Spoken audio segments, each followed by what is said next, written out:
ঐতিহাসিক রায় দিল দেশের সর্বোচ্চ আদালত সুপ্রিম কোর্ট। এবার কড়া নির্দেশ প্রধান বিচারপতি সূর্যকান্তর, আর তাতেই খুশি গোটা দেশবাসীর। কি হয়েছে চলুন বিস্তারিত দেখে নিই।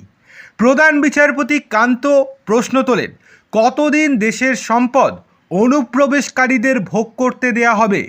মামলাকারীর উদ্দেশ্যে প্রধান বিচারপতির প্রশ্ন, আপনি কি তাদের জন্য লাল গালিচা পেতে দিতে চাইছেন? দেশে অনুপ্রবেশ নিয়ে এবার একাধিক প্রশ্ন সুপ্রিম কোর্টের।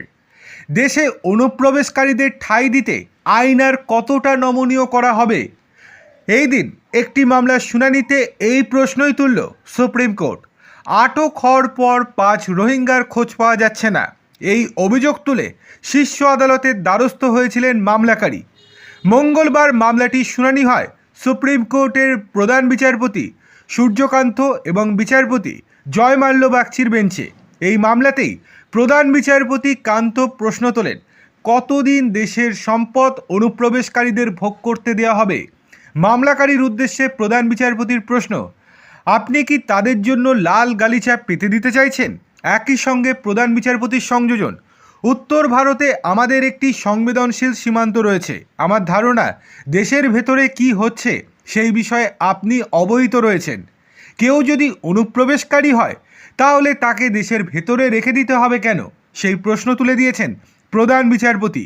তিনি বলেন, আপনি সুড়ঙ্গ দিয়ে ভেতরে ঢুকলেন, খাবার, আশ্রয়, শিশুদের শিক্ষার অধিকার পেলেন, আপনি চান এইভাবে আইন নমনীয় করা হোক? আমাদের গরিব শিশুরা কি সুবিধা পেতে পারে না? মামলাকারীর আইনজীবী আদালতে জানান, কেউ অনুপ্রবেশকারী হলেও তাদের এইভাবে বাইরে পাঠানো যায় না। দেশের সলিসিটর জেনারেল তুষার মেহতায় এই মামলায় ভিত্তি নিয়ে প্রশ্ন তোলেন। তিনি বলেন, জনস্বার্থ মামলাকারীর সঙ্গে রোহিঙ্গাদের কোনো সম্পর্কই নেই, অথচ তিনি এই মামলা করেছেন।